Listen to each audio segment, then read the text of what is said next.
Halo semuanya, Assalamualaikum warahmatullahi wabarakatuh. Hari ini saya akan membahas materi tentang konsep matriks.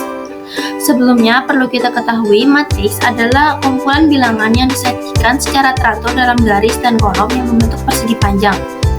Unsur-unsur suatu matriks secara umum dilambangkan dengan notasi A, I, J, di mana I menunjukkan baris, sedangkan J menunjukkan kolom. Adapun vektor ialah bentuk matriks khusus yang hanya mempunyai satu baris atau satu kolom. Setiap elemen dalam matriks dilambangkan dengan notasi A, I, J, berarti elemen pada baris kedua dan kolom ketiga. Selanjutnya, ada operasi matriks dan vektor, yaitu penjumlahan dan pengurangan. Dua matriks hanya bisa dijumlahkan atau dikurangkan jika keduanya memiliki ordo yang sama, yaitu jumlah baris dan kolomnya harus sama. Misalnya, jika matriks A dan B sama-sama berordo 2 kali 3, maka kita bisa menjumlahkan atau menguranginya. Hasil dari penjumlahan atau pengurangan ini adalah matriks baru C, yang unsur-unsurnya merupakan hasil penjumlahan atau pengurangan elemen-elemen yang bersesuaian secara rumus. Rumusnya yaitu ada CIJ sama dengan A, IJ kurang lebih B, IJ. Operasi ini mengikuti sifat komutatif A plus B sama dengan B plus A, dan juga sifat asosiatif A plus dalam kurung B plus C sama dengan A plus B plus C. Selanjutnya ada operasi perkalian matriks. Perkalian matriks dilakukan dengan menggunakan sistem baris dan kolom. Matriks hanya bisa dikalikan jika jumlah kolom pada matriks pertama sama dengan jumlah baris pada matriks kedua. Beberapa hal penting. Yang pertama, jika matriks dikalikan dengan matriks, hasilnya adalah matriks. Jika matriks dikalikan dengan vektor kolom, maka hasilnya juga vektor kolom. Dan sebaliknya, jika vektor baris dikalikan dengan matriks, maka hasilnya adalah vektor baris. Selanjutnya, di slide 4 ada transpose matriks. Transpose matriks adalah operasi yang mengubah baris menjadi kolom atau kolom menjadi baris. Jadi, jika sebuah elemen awalnya ada di baris pertama kolom kedua, maka setelah ditranspose akan berada di baris kedua kolom pertama. Ada beberapa sifat penting dari transpose matriks, yaitu yang pertama, transpose dari transpose matriks adalah matriks itu sendiri.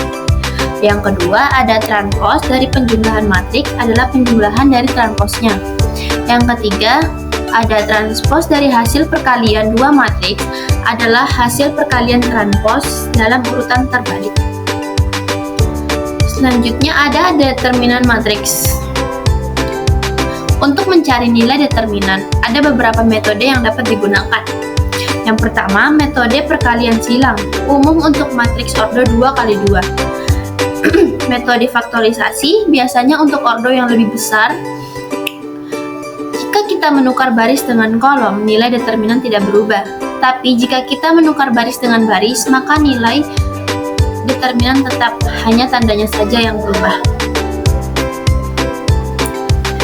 Selanjutnya ada metode perkalian silang seperti yang gambar yang saya cantumkan di atas.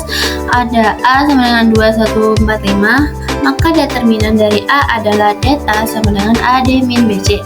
Kita mengalihkan elemen diagonal utama A kali D, lalu mengurangkan hasil kali diagonal lainnya B kali C. Ini adalah cara tercepat dan paling sering digunakan untuk ordo 2 kali 2. Selanjutnya ada metode faktorisasi.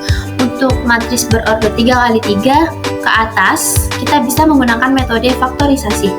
Seperti gambar di sini, ekspansi kofaktor. Kita pilih satu baris atau kolom, lalu hitung minor dan kofaktor untuk tiap elemen, misalnya matriks 3 kali 3. Maka determinannya bisa dihitung. Yang kedua, eliminasi baris atau reduksi. Kita sederhanakan matriks menjadi bentuk segitiga menggunakan operasi baris. Determinan hasilnya adalah perkalian elemen-elemen diagonal utama. Metode faktorisasi ini cocok untuk matriks besar karena lebih sistematis dan rapi, seperti soal di atas. Dan yang terakhir ada inverse matriz.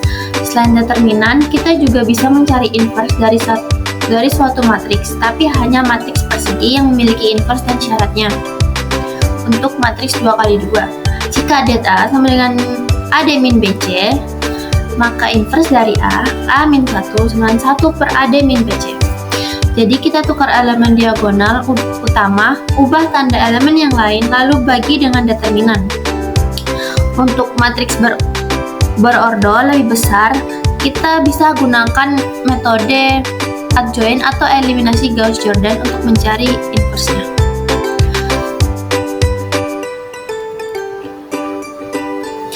Baik, itu materi yang sudah saya sampaikan tentang konsep matriks. Sekian dari saya. Wassalamualaikum warahmatullahi wabarakatuh.